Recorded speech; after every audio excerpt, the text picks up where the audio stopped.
Radhe Radhe friends. आज की कहानी है गुरु का सम्मान। प्राचीन समय में एक नगर में एक राजा राज्य करता था। राजा बड़ा ही सरल स्वभाव का था। राजा को विद्या ग्रहण करने का बहुत शौक था, इसलिए राजा पढ़ना चाहता था। राजा ने अपने मंत्री को बुलाया और मंत्री से कहा, मंत्री जाओ, अपने राज्य में जो विद्वान गुरु हो उन्हें राजमहल में ले आओ, मैं विद्या ग्रहण करना चाहता हूँ। मंत्री ने कहा, ठीक है महाराज, हम कल सुबह राज्य में भ्रमण करेंगे और हमें जो भी विद्वान गुरु मिलेगा हम उन्हें राजभवन में ले आएंगे। दूसरे दिन सुबह होते ही मंत्री गुरु की खोज में राज्य भ्रमण के लिए निकल पड़े। मंत्री ने सारे राज्य में ढूंढा, परंतु उन्हें विद्वान गुरु नहीं मिला। कुछ देर में शाम होने वाली थी, इसलिए मंत्री ने सोचा कि चलो अब घर चलते हैं। मंत्री घर की ओर लौट रहे थे। घर लौटते समय मंत्री जी जंगल से गुजरे। वहीं मंत्री को एक गुरु दिखाई दिए। गुरु एक पेड़ के नीचे ध्यान लगाए बैठे थे। मंत्री जी घोड़े से नीचे उतरे और गुरु के पास गए। मंत्री ने गुरु को प्रणाम किया, फिर कहने लगे, हे गुरुवर, आपसे एक विनती है कि हमारे राजा विद्या ग्रहण करना चाहते हैं। कृपा करके आप राजभवन में चले और राजा को विद्या का दान दे। गुरु मंत्री की प्रेम पूर्वक वाणी सुनकर प्रसन्न हो गए। गुरु ने कहा, चलो मंत्री, राजभवन चलते हैं।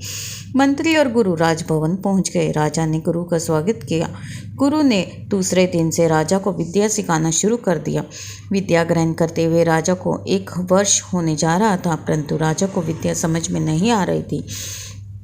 गुरु भी राजा को पढ़ाने में बहुत मेहनत कर रहे थे, फिर भी राजा को समझ नहीं आ रहा था कि हम गुरु की दी हुई शिक्षा क्यों नहीं समझ पा रहे हैं। यही जानने के लिए राजा ने यही प्रश्न अपनी रानी से पूछा। रानी ने कहा कि हमें क्या पता, आप यही प्रश्न अपने गुरु जी से पूछिए। राजा ने अगली सुबह धीमी आवाज में गुरु से कहा, गुरुवर, आप यदि बुरा न मानो तो आपसे कुछ कहना चाहता हूँ।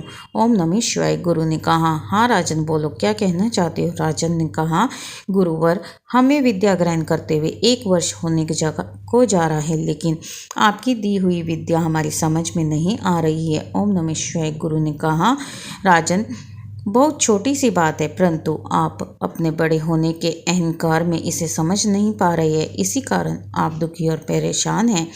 राजा ने कहा, गुरुवर, मैं कुछ समझा नहीं, अपनी बात को स्पष्ट कहे। गुरु ने फिर कहा, माना कि आप बहुत बड़े राजा हैं, आप हर प्रकार से मुझसे पद में और प्रतिष्ठा में बड़े हैं, फिर भी यहाँ तो हमारा गुरु और तुम्हारा शिष्य का नाता है। आप खुद ऊंचे सिंहासन पर और गुरु को छोटे से आसन पर बिठाते हो, तो तुम ही बताओ राजन, तुम्हें विद्या कैसे समझ में आएगी।